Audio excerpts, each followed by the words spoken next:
Hey everyone, I am back. Can you believe it? It's been almost 2 weeks since my last video.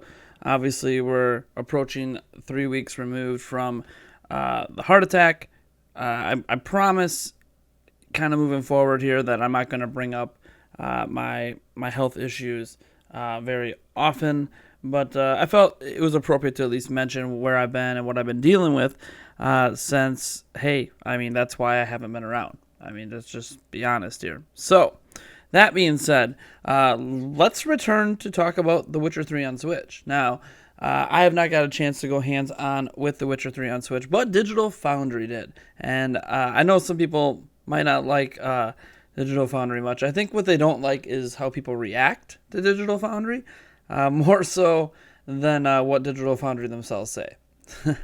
But what's interesting is they got to go hands-on with The Witcher 3 on Switch. So this is the first real in-depth look we have at what this game is like on Switch. And there's a few things we learn. One, it does target 30 FPS, just like the PlayStation 4 and Xbox version. That's not too surprising. The game does dip at times, like in Novigrad, down to like the mid 20s. So it's like 20 to 30 FPS is kind of the target here, which again isn't surprising because that's basically what happens on PlayStation 4 as well.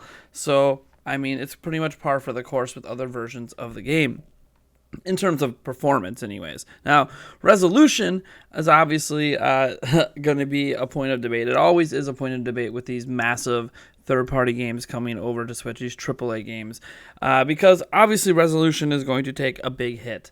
The game runs at 720p, but it's dynamic. That's whether it's handheld or docked, and it's just not going to. It's going to look blurry at times. Let's just put it this way: if you ever played The Witcher 3, like I have on PC, it's just going to look blurry. It'll look a little bit better, obviously, in handheld mode because resolution. The smaller a screen gets, the less resolution actually matters.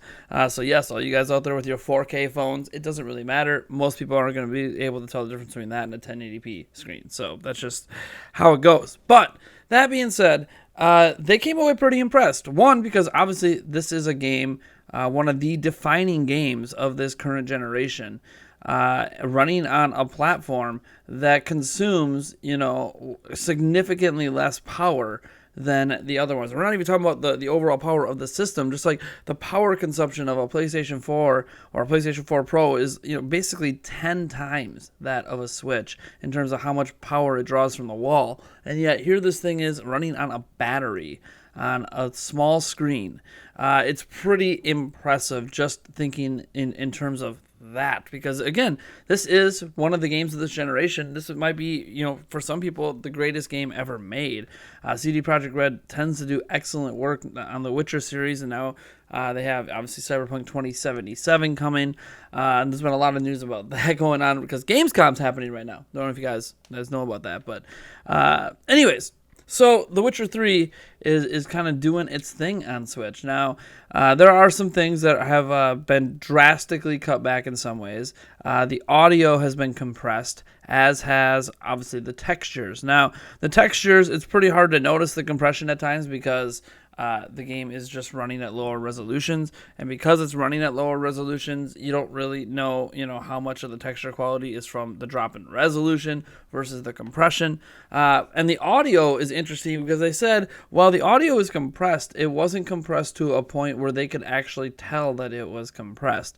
Now, when you hear things about audio compression, people always think about some of the worst possible examples, but it definitely appears that the audio in this game was only compressed just to make it fit on the cartridge, more so than compressed because they needed to compress it for the Switch to run it, and it wasn't compressed to the point that the audio shows noticeable degradation. We'll obviously be able to tell that for certain when we go hands-on with the game. This is one of the games I want to pick up this year, so I'm really hoping to do it because it comes with all the DLC, and I don't own the DLC on PC, so it'll be cool to take a second trip through The Witcher 3 and complete all that DLC on Switch, where I can literally play this game anywhere I want. And hey, guys, I have an excuse to live stream The Witcher 3. I think that's pretty sweet. Now, all of that being said, the game looks fine. What's interesting is how confident CD Projekt Red is in this port. After the initial reveal of it, they did add a version of ambient occlusion back into the game. It's just a nice effect to have. It wasn't there originally. It's there now just based on some user feedback. But beyond that, CD Projekt Red is so confident in this port. What they have done with the demo that they allow press to play is they dropped the press into various saves that are in some of the harshest parts of the game, the most demanding parts of the game. Normally, when you're talking about a demo like this, you're going to drop the press, you're going to drop, gamers if they're playing a demo into some of the best performing areas of the game. That way the game looks the greatest, gets the best impressions. But CD Projekt Red's like, nah, dude, we know where the toughest to perform parts of this game are, and we're going to drop you guys right into it. So you could see the worst possible situation on Switch. And the game still runs great. I know you hear that 20 to 30 FPS, but that's what the game ran on PlayStation 4 and Xbox. So that's not unplayable for this game. Obviously, if you're playing on PC, that's a totally different story. Not really fair to compare a console version to PC like this. You could argue it's maybe not fair to even compare to PlayStation 4, but Nintendo does call Switch a home console, so you know what? I guess it qualifies as a home console just because Nintendo says it does. That being said, you're looking at footage throughout here, and I don't want to make this video too long because I don't want to take everything from them. In fact, I'll probably splice in some of the original trailer footage because Digital Foundry's video is worth watching on its own. I highly suggest you guys head on over. I'll put a link in the description to watch the video if you're very curious about The Witcher 3 and their hands-on experience. But from what I could tell, just looking at the comparisons between the PlayStation 4 version and the Switch, just looking at their impressions on everything, it looks impressive. And I gotta say that this, they have a question near the end of the video where they ask, is it the most ambitious Switch game? A Switch port, I guess, from a AAA third-party company. And I'm going to go on a limb and say, yeah. I mean, to me, ambitious doesn't matter if the port turns out well. Ambitious to me matters about the scope and scale of the game coming over. And while we've had, some an indie AAA style game like in Hellblade, Senua's Sacrifice come over, while we've had, obviously Doom and Wolfenstein, this is a true open world game. Just to give you an example, you would think on the Switch they would have to pare back a few things, right? So, like in Novigrad, there's a lot of NPCs in Novigrad, and not all of those NPCs are necessarily ones that you need to have in the game because they're not really ones that you have massive interactions with or lead the side quests. So you would think, on Switch, with the pared down GPU, the pared down CPU, they would have to cut that stuff back. Well, that isn't the case, actually. They don't have to cut that stuff back. And that is impressive. They actually kept the NPC count, the enemy counts, everything the exact same. The only thing that happens is there are times where there's a little bit of pop-in, but I mean, that's not something we haven't experienced with gamers in the past. And when you're playing this on a tiny screen, I'd venture to guess you might not notice it as much. I mean, even the draw distances are still pretty decent, so you still get those amazing vista views that really define the peaceful moments in The Witcher. When you come just over that hill, kind of like in Breath of the Wild when you walk out on the rock at the beginning of the game and you just see that giant vista. You still get that in this game. The draw distances are still very respectable, and that's just insane to me for this kind of game. The one other noticeable thing that looks like it got pared back is some of the physics on the foliage. Now, if you guys remember in the original Witcher 3, the trees, the grass, everything always felt like it was swaying like mad crazy. Some people might actually prefer the way it is here. The trees and the grass and all that still move, but it's definitely pared back. They're not going, super nuts like the game's always in a constant windstorm. Again, I didn't mind that much in The Witcher 3, but it was interesting as I was riding on the horse throughout that game, watching the world act like it's practically in the state of an almost tornado. It looks beautiful and it's gorgeous and it's amazing those physics exist, but it was always curious to me to see that the game's pretty much always like that. And that's not the way the real world works. Even in some of the windiest parts of the world, it's not nonstop wind making those trees sway like they're about to snap. So, I don't know, maybe some people might prefer the way it works on Switch and that the trees and the foliage don't sway as much. But hey, it's something they obviously had to cut back for probably CPU-related reasons, because we do know the CPU inside Switch is pretty weak in comparison to the other platforms. But to me, it's just crazy to see this game even running on a Switch.